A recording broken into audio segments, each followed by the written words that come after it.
A new short story. Horror. In bed, Kathy heard a noise from outside. It might have been the neighbor's cat jumping on top of the wheelie bin again. For a few seconds, she froze in fear. Without thinking, she turned on the lamp that stood on a cabinet by the bed. Straight away she turned it off again because of what had happened lately. If someone knew the house was occupied, this could cause trouble for her. Was she being paranoid? Recently there had been 3 murders in the city. The police didn't have a clue who it was, and everyone was terrified of going out at night. The problem was the perpetrator didn't kill his victims on the street, but somehow this person would find a way into their home. The only advice the police would give was to lock all the doors and close all the windows, and if there was a knock at the door, don't answer it. Since the first murder of a middle-aged woman was aired on the news, most people suspected it to be an angry husband or something. 4 days later, the second murder took everyone by surprise, realizing someone was purposely going out to kill. After the third, that's when it struck home that there was a serial killer on the loose. Kathy's parents lived on the other side of the city. It was hard not to worry about them with what was going on. She'd spoken to them 3 hours ago, and they seemed fine. It was just past midnight. In the last hour, she undressed and got into bed. Tomorrow Kathy wasn't working, so no need to get up early. The cat she suspected had made that noise earlier had probably strolled back into its garden, looking for food of some kind. She was meeting her friend tomorrow morning at 11 to catch up. She needed some sleep. Kathy closed her eyes and thought of walking along a picturesque beach, as this always did the job of relaxing her when, through the silence, there came what sounded like laughter coming from the garden again. Her heart raced, and she put a hand up to her mouth. Was it the killer? Had they chosen her tonight? Out of sheer terror, she lay there shaking. Her worst nightmare then became a reality. There was a knock at the front door from downstairs. Who was that, and why would they come round at this hour? Unless... What should she do? The quilt still over her, like a comfort blanket, Kathy stayed where she was. Please don't knock again. Please don't knock again. Another loud knock echoed through the house. What if it was the police checking she was okay because they might have driven past and seen someone in her garden? So many thoughts invaded her brain it was driving her mad. What should she do? 10 seconds after the second knock, a third one was heard, not so loud this time. Kathy decided, not knowing if it was a good idea or not, to creep to the bedroom window and look down and see who it was. Kathy got out of bed. It was chilly. Yet again that question entered her head, why would anyone call round at this hour? On the chair near the window was her thick red dressing gown. Maybe another person had been brutally killed close to this area, and the police wanted people to know and stay vigilant. Once her gown was tightly around her, Kathy proceeded with caution to the window. The curtains were drawn. With her right hand, she carefully moved the curtain a little and looked down to her front garden. It took her eyes a few seconds to adjust. There was nobody there. So who was knocking on her door 2 minutes before? Suddenly Kathy observed a small figure at the entrance. Who was that? She looked at the road in front of her, and there was no one else about. All the lights in the neighbors' windows were off apart from Mrs. Jameson's, who always stayed up until the early hours of the morning watching TV. The person took a step backwards from the door, and Kathy now noticed it was a child. The thing that worried her was, why was a child calling around her house at this time unless there was something wrong? Maybe she should go to the entrance and check it out. With her dressing gown keeping her warm, Kathy picked up her mobile phone and turned the torch on, then walked out of the bedroom and along the short hallway to the top of the stairs. She made her way down slowly.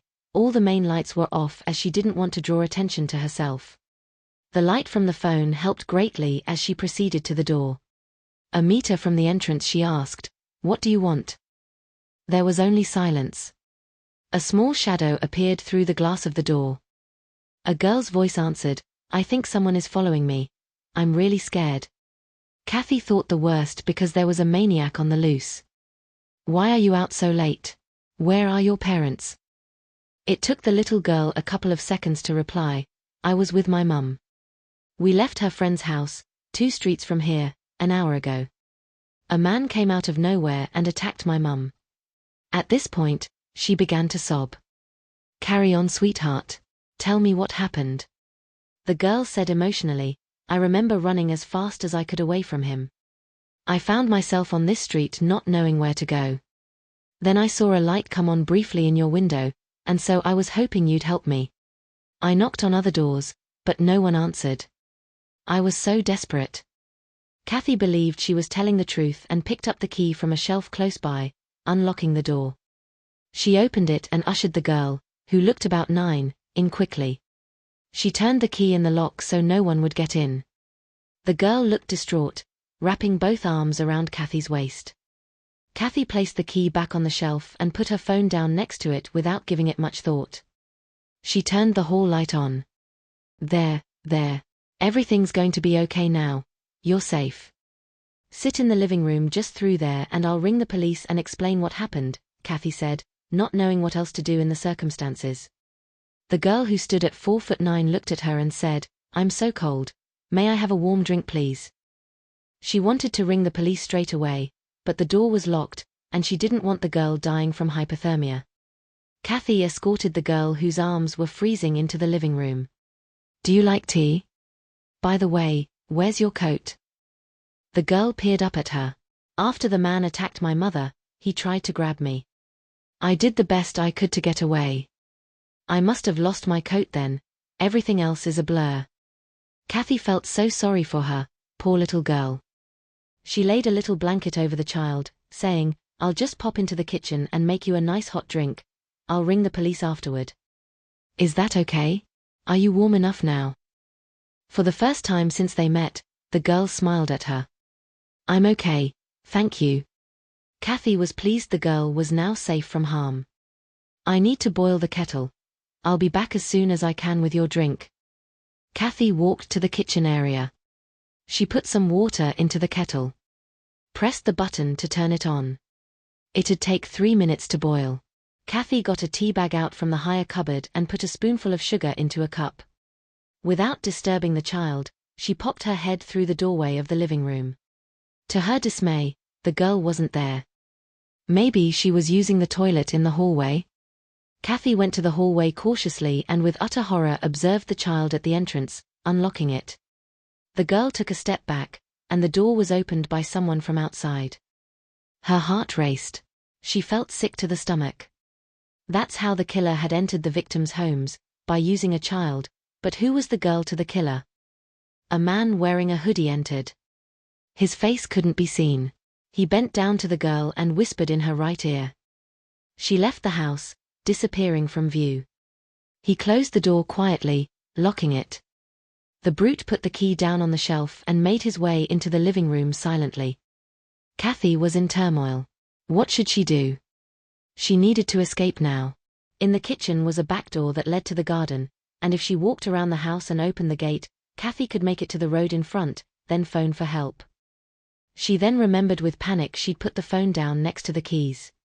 Scared for her life, Kathy decided to get out of the house without her phone, as it wasn't a risk worth taking.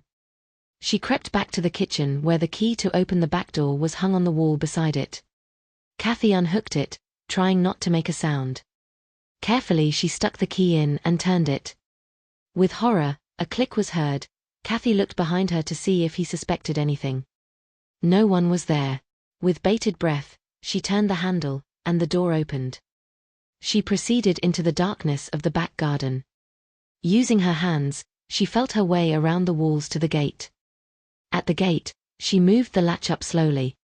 She pulled it open with a creak. Kathy needed to keep her wits about her as he could appear at any second. She proceeded down the narrow pathway, only looking back once towards the house. The front door was closed, and the curtains to the living room were drawn. At the road, Kathy stopped, taking a second to compose herself. When she gets to Mrs. Jameson's, what would she say? She ran across the road and headed to her house. The light in the window was still on, which meant she was up. Kathy proceeded down the path to the entrance and then knocked twice. There was no answer. Desperately, she tried the handle, and with surprise, the door opened. Why wasn't it locked, especially with what was going on at the moment? Once she'd entered, she closed the door, then made her way cautiously down the hallway, calling the old woman's name as she didn't want to give her a heart attack. At the doorway to the living room, Kathy looked in, and what she saw next horrified her. She screamed. Mrs. Jameson was sitting in the chair. Her head had been smashed in by something heavy. Blood was everywhere. To Kathy's knowledge, the killer was still in her house. She tried the landline, and it wasn't working. Kathy looked for a mobile phone. Maybe the elderly woman didn't own one. The best thing to do in the circumstance was to leave the house and try the neighbors' doors until she got an answer. She'd have to be careful, though, as the man must have realized by now that something was up. She left the room still in shock. Poor Mrs. Jameson, she was such a lovely lady. At the entrance, Kathy opened the door a little, peering out at the street ahead. With sheer horror, she observed the man appearing from her house, making his way down the pathway to the road. From behind a parked car, the girl appeared, joining him. She whispered something in his ear, then pointed at Mrs. Jameson's house. Total panic took over. There was no way of contacting the police. The man crossed the road in a hurry. Kathy closed the door. There was no key anywhere to lock it. She needed something to defend herself with. Kathy ran to the end of the hallway into the kitchen, turning the ceiling light on. She didn't have long. She checked the drawers under the sink. It was full of cleaning equipment. Then Kathy saw a rolling pin sitting on a shelf near the higher cupboards. She grabbed it, turning the light off. Now she stood in complete darkness, waiting for the killer to appear. Kathy heard the front door open and close again as the brute entered the place. She stayed where she was. He was heard walking up the hallway. With every second the man was getting closer. With the sturdy rolling pin in her right hand, she was ready. He came into the room, only a short distance from her. It was now or never. Kathy whacked him around the skull. He fell to the floor. She hit him 3 more times until there was a pool of blood at her feet. What had she done? She walked down the hallway in a daze, opened the door, and then made her way out onto the street. A short distance away was the child. The moment the girl noticed the blood on Kathy's clothes, tears streamed from her eyes, and she was shouting something. The child was inconsolable. Lights appeared in windows from all around. Kathy then headed home to ring the police. The end.